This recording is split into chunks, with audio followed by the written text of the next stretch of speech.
Good morning, ninth class students. Today we start from lesson 1, your book movement. First chapter is the lost child.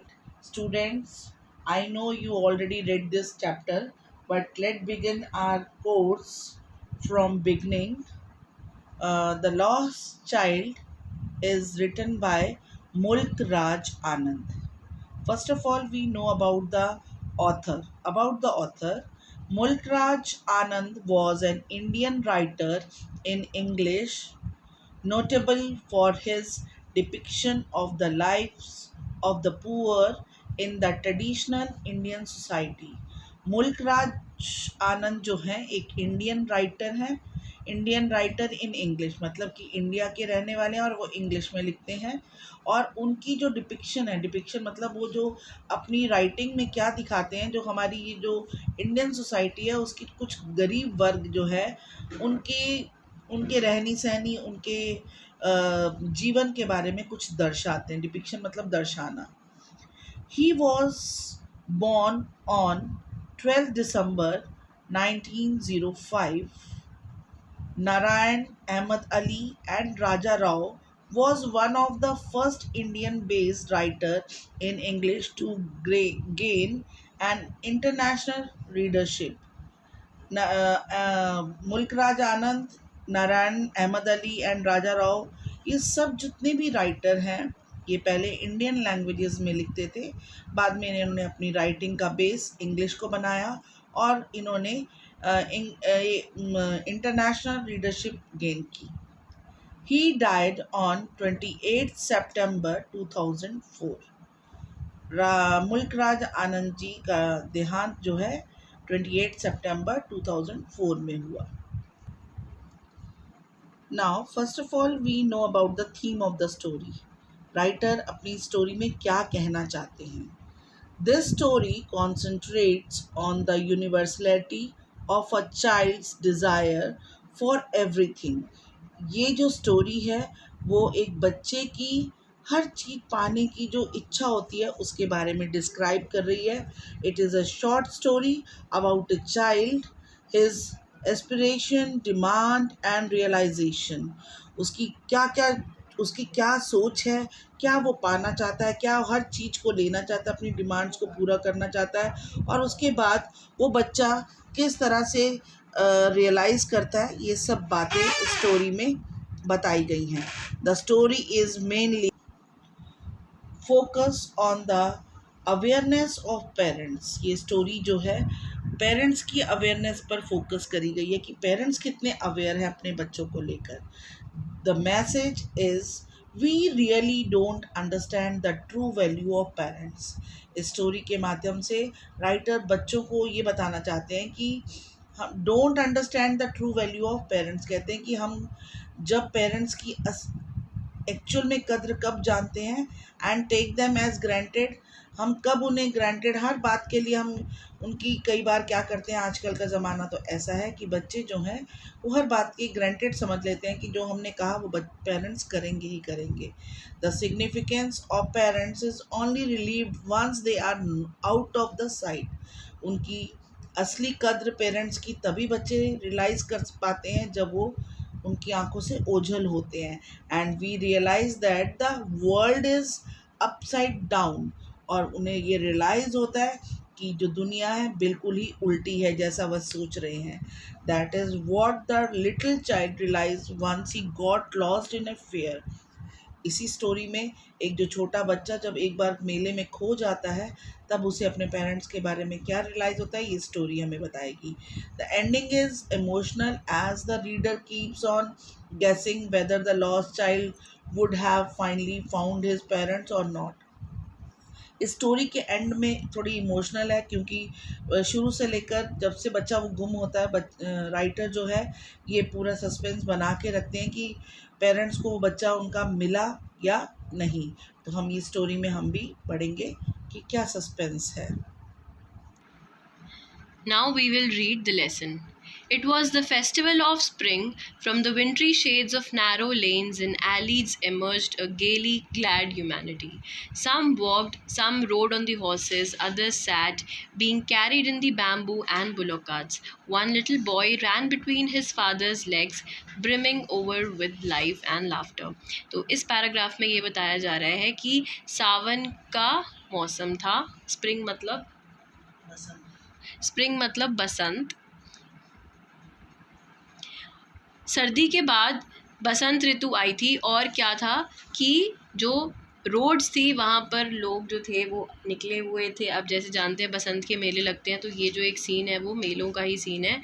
उसमें क्या है कि लोग जो हैं वो चल रहे हैं, कोई घोड़ा गाड़ी पे बैठा है, कोई आइसक्रीम खा रहे हैं, कोई बैम्बू पे बैठे हुए हैं, और एक जो ये बच्चा है वो अपने पेरेंट्स के साथ इस मेले में आया हुआ है और वो लाइफ और लाफ्टर मतलब ज़िंदगी के जो खुशी के पल है वो जी रहा है.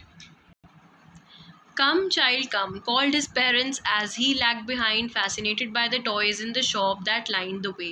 He hurried towards his parents, his feet obedient to their call, his eyes still lingering on the receding toys. As he came to where they had stopped to wait for him, he could not suppress the desire of his heart, even though he well knew the old cold stare of the refusal in their eyes. अब इसमें ये बताया जा रहा है कि जो father है और जो पेरेंट्स हैं वो अपने बच्चे को आवाज़ लगा रहे हैं कि आओ बेटा आओ आगे चलें.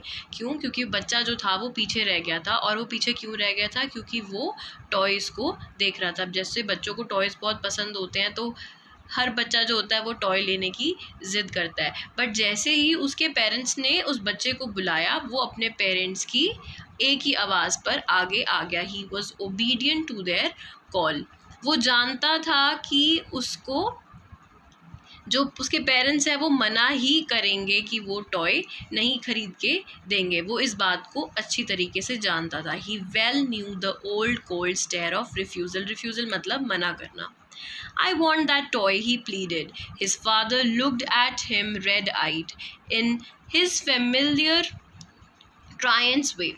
His mother, melted by the free spirit of the day, was tender and giving him her finger to hold, said, "Look, child, what is before you?"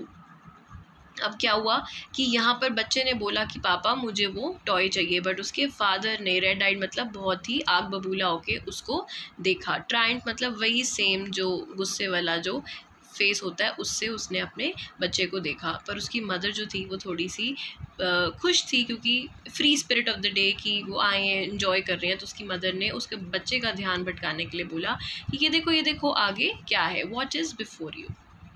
It was a flowering mustard field, pale like melting gold as it swept across miles and miles of even land. A group of dragonflies were bursting about on their gaudy purple wings, intercepting the flight of a lone black bee or butterfly in search of sweetness from the flowers. The child followed them in the air with his gauze till one of them would still its wings and rest, and he would try to catch it, but it would go fluttering, flapping up into the air when he had almost caught it in his hands. Then his mother gave a cautionary call. Come child, come on the footpath. तो इस paragraph में क्या हो रहा है कि उसकी mother ने बच्चे का ध्यान भटकाने के लिए बोला कि वो देखो mustard field, flowering mustard field मतलब आगे बताया कि आगे सरसों के खेत हैं. मस्टर्ड मतलब सरसों. उसने ध्यान भटकाने के लिए बताया कि वो देखो कितने सुंदर खेत हैं और कितने सुंदर जो फ्लावर्स हैं वो दिख रहे हैं. तो फ्लावर्स पे क्या होता है आपको पता है, बटरफ्लाइज और ब्लैक बीज मतलब मधुमक्खियाँ जो हैं वो मंडराती हैं. क्यों? वो फ्लावर से हनी एक्सट्रैक्ट करना चाहती हैं, तो इसलिए वो मंडराती हैं. तो वही सीन यहाँ पे बताया जा रहा है कि बहुत ही सुंदर सरसों के खेत, उन पे फ्लावर्स और जो बीज थी वो उस पर मंडरा रही थी. तो बच्चा उस बी को, जो मधुमक्खी थी, उसको पकड़ना चाहता था, बट वो जैसे ही उसको पकड़ता था वो उड़ जाती थी. तो उसकी मदर ने उसको एक कॉशनरी कॉल दी कि उधर मत जाओ, इधर फुटपाथ पर आ जाओ, मतलब पक्की सड़क पे आ जाओ, कच्चे रास्ते पे मत जाओ. कॉशनरी कॉल मतलब एक वार्निंग देना कि इधर आ जाओ. He ran towards his parents gaily and walked abreast of them for a while, being, however, soon left behind, attracted by the little insects and worms along the footpath that were teeming out from their hiding places to enjoy the sunshine. Come, child, come, his parents called from the shade of a grove where they had seated themselves on the edge of a well. He ran towards them. अब क्या हुआ कि जब उसकी mother ने उसको footpath पे बुलाया तो जो बच्चा था वो अपने पेरेंट्स की तरफ खुशी खुशी जाके चला गया और वो काफ़ी देर तक उनके आगे ही चल रहा था, पर क्या हुआ वो बहुत ही जल्दी उनके पीछे छूट गया। पहले वो भागकर आगे भागने लगा और फिर ये हुआ कि वो पीछे छूट गया। क्यों? क्योंकि वो अट्रैक्ट हो गया था किससे? इंसेक्ट्स और वर्म्स से। जो सड़क पर इंसेक्ट्स और जो कीड़े मकोड़े छोटे बहुत वर्म्स जो थे जो सड़क पे पड़े हुए थे वो उनसे अट्रैक्ट हो गया था और जाके वो उनके साथ खेलने लग गया था। उसके पेरेंट्स ने फिर उसको आवाज़ दी कि आओ बेटा आओ आगे चलें। तब उसके पेरेंट्स कहाँ बैठे हुए थे? वो एक वेल के एज पे, मतलब कुएं के किनारे, कुएं के एज पे वो बैठे हुए थे। तो वहाँ से उन्होंने आवाज़ लगाई कि बेटा आओ आगे चलें। A shower of young flowers fell upon the child as he entered the grove, and forgetting his parents, he began to gather raining petals in his hands. But lo, he heard the cooing of the doves and ran towards his parents, shouting, "The dove, the dove!" The raining petals dropped from his forgotten hands. अब क्या हुआ कि जब उसके parents ने बच्चे को अपनी तरफ बुलाया तो वो फटाफट भागकर उनके पास चला गया। A shower of young flowers, जैसे वो भाग रहा था तो जो गीले फूल थे वो उसके हाथ में गिर गए और वो अपने पेरेंट्स को भूल गया। वो जो पत्तियाँ थी, गीली फूल की पत्तियाँ, उनको कलेक्ट करने लग गया अपने हैंड्स में। और जैसे ही वो उनको कलेक्ट कर रहा था उसने सुना कि डव, पता है वाइट कलर का बर्ड होता है, इसको बगुला भी कहते हैं, वो कू कर रहे थे। तो वो बच्चा जो था वो उन बर्ड्स की तरफ अट्रैक्ट होके उनकी तरफ भाग गया और वो जो पेटल्स थे, जो फूल की पत्तियाँ थी, वो उसके हाथ से गिर गई। Come, child, come, they called the child, who had now gone running in the wild capers around the banyan tree, and gathering him up, they took the narrow, winding footpath which led to the fair through the mustard fields. अब parents को लगा कि बच्चा पीछे पीछे आ रहा है, क्योंकि वो उनकी तरफ भाग के ही जा रहा था, बट रास्ते में उसको डव दिख गए। तो पेरेंट्स को लगा कि बच्चा उनके पीछे आ रहा है, बट हकीकत में क्या हुआ कि बच्चा जो था वो डव्स की ओर चला गया। और जो पेरेंट्स थे, बच्चा जो था वो बनियन ट्री, जो बैनियन ट्री था, उसके पास जाके चला गया। और जो और उसने कौन सा पाथ ले लिया? जो मस्टर्ड फील्ड्स की तरफ होकर फेर की तरफ निकलता है। As they neared the village, the child could see many other footpaths full of thongs converging to the whirlpool of the fair, and felt at once repelled and fascinated by the confusion of the world he was entering. जैसे ही वो लोग fair की तरफ आने लगे, village की तरफ आने लगे, उन्होंने देखा कि बहुत सारे रास्ते जो थे वो मेले की तरफ निकल रहे थे और वो एकदम से रिपेल्ड हुए और फैसिनेट हुए। रिपेल्ड मतलब झटका लग जाना एकदम से, जैसे दो मैग्नेट्स होते हैं वो अट्रैक्ट होते हैं और वो रिपेल होते हैं। जब लाइक पोल्स आते हैं तो धक्का लगता है, ऐसे उनको एकदम से धक्का लगा और वो अचंभे में आ गए। किस चीज़ से? कन्फ्यूजन से, कि हम कौन सी दुनिया में एंटर कर रहे हैं। The sweet meat seller hawked gulab jamun, rasgulla, barfi, jalebi at the corner of the entrance, and a crowd pressed round his counter at the foot of an architecture of many colored sweets decorated with the leaves of silver and gold. The child stared open eyed, and his mouth watered for Barfi. That was his favorite sweet. "I want that Barfi," he slowly murmured, but he half knew as he begged that his plea would not be heeded because his parents would say he was greedy. So without waiting for an answer, he moved on. अब क्या हुआ, जैसे ही वो लोग मेले की तरफ enter हुए, उन्होंने देखा कि एक हलवाई जो था वो चिल्ला रहा था कि गुलाब जामुन ले लो, रसगुल्ले ले लो, बर्फ़ी ले लो, जलेबी ले लो। और वो कहाँ पे था, कॉर्नर में, एंट्रेंस के कॉर्नर में उसने एक स्टॉल लगाई हुई थी। तो बहुत सारे लोग उस जगह की तरफ अट्रैक्ट हो रहे थे, क्योंकि जो इतनी सुंदर उसने जो मिठाइयाँ थी वो डेकोरेट करके रखी हुई थी सिल्वर और गोल्ड से। सिल्वर मतलब जो काजू कतली के ऊपर जो सिल्वर डेकोरेशन होता है, वैसे ही टाइप का सिल्वर और गोल्ड कलर का डेकोरेशन बर्फ़ियों पे किया गया था, जिससे लोग बहुत आकर्षित हो रहे थे, बहुत अट्रैक्ट हो रहे थे। तो उस बच्चे का भी जो था, उसके मुंह में पानी आ गया बर्फ़ी को देख के, क्योंकि बर्फ़ी उसकी फेवरेट थी।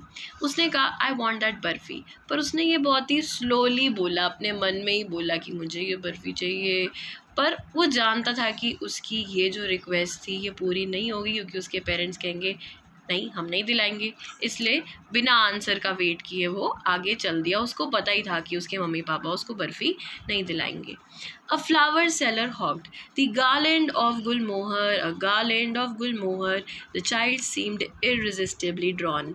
He went towards the basket where the flowers lay heaped and half murmured, I want that garland. But he well knew his parents would refuse to buy them those flowers because they would say that they were cheap. So without waiting for an answer, he moved on.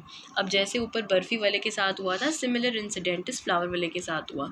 जैसे वो next stall पे बढ़े, उन्होंने देखा कि एक आदमी फूल बेच रहा था, और वो गुलमोहर के फूल वो बेच रहा था। तो गुलमोहर के फूल जो होते हैं वो बहुत सुंदर होते हैं। तो बच्चा जो था वो अपने आप को रोक नहीं पाया, और वो उन फ्लावर्स की तरफ अट्रैक्ट हो गया। वहाँ पे जाके भी उसने बहुत स्लोली बोला, और आधा ही बोला कि मुझे ये फ्लावर्स चाहिए, क्योंकि वो अंदर जानता था कि उसके पेरेंट्स कह देंगे कि हाँ, ये तो बहुत सस्ते से फ्लावर हैं, ये नहीं लेने। इसलिए वो बिना उनके आंसर की वेट किए आगे चल दिया। A man stood holding a pole with yellow, red, green and purple balloons flying from it. The child was simply carried away by the rainbow glory of their silken colors, and he was filled with an overwhelming desire to possess them all. But he well knew his parents would never buy him the balloons because they would say he was too old to play with such toys. So he walked on further. अब again a similar incident happened. अभी हमने यहाँ पे देखा कि एक मिठाई वाले का इंसिडेंट हुआ, जहाँ पे उस बच्चे को मिठाई चाहिए थी पर उसने नहीं मांगी। फिर उसको एक फ्लावर चाहिए था।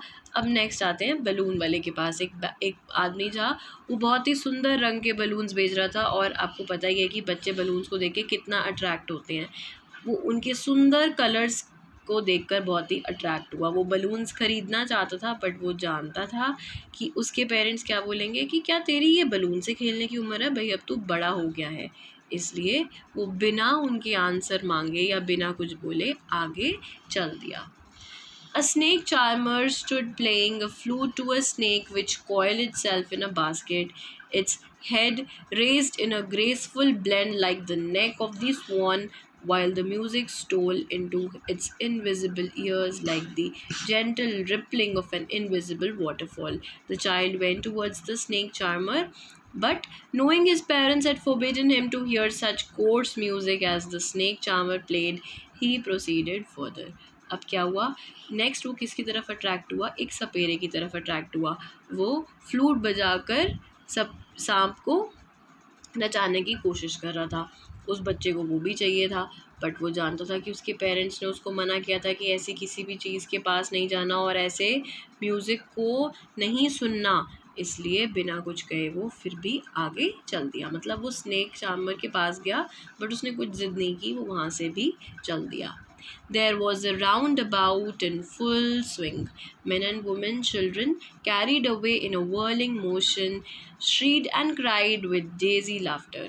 The child watched them intently, and then he made a bold request. I want to go on the roundabout, please, father, mother. अब क्या हुआ कि जैसे मेला ऐसे लगा हुआ था गुलाई में, तो वो पहले इधर गया, फिर इधर गया, फिर इधर गया, फिर तो उसने देखा कि एक राउंड अबाउट था। राउंड अबाउट मतलब झूला नहीं होता जिसमें ऐसे ऐसे गोल गोल घूमते हैं, उसको वो कह रहे हैं राउंड अबाउट। तो वहाँ पर सब लोग थे, वहाँ पर आदमी, औरत, बच्चे सारे जो थे उस वर्लिंग मोशन होता है गोल गोल घूमने वाले मोशन में झूला झूल रहे थे। तो अब तो बच्चे से जो था रेसिस्ट ही नहीं किया गया। क्यों? क्योंकि वहाँ पर लोग हंस रहे। जैसे आप जब झूले लेते हो तो आप हंसते भी हो, पेट में कुछ कुछ होता भी है, तो इन्जॉय करते हैं।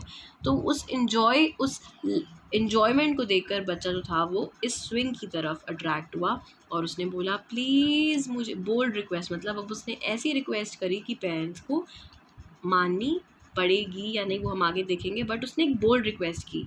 बाकी 3 पैराग्राफ्स में उसने बोला पर बोलकर छोड़ दिया। उसको पता था कि वो पेरेंट्स जो थे वो उसकी बात को नहीं मानेंगे।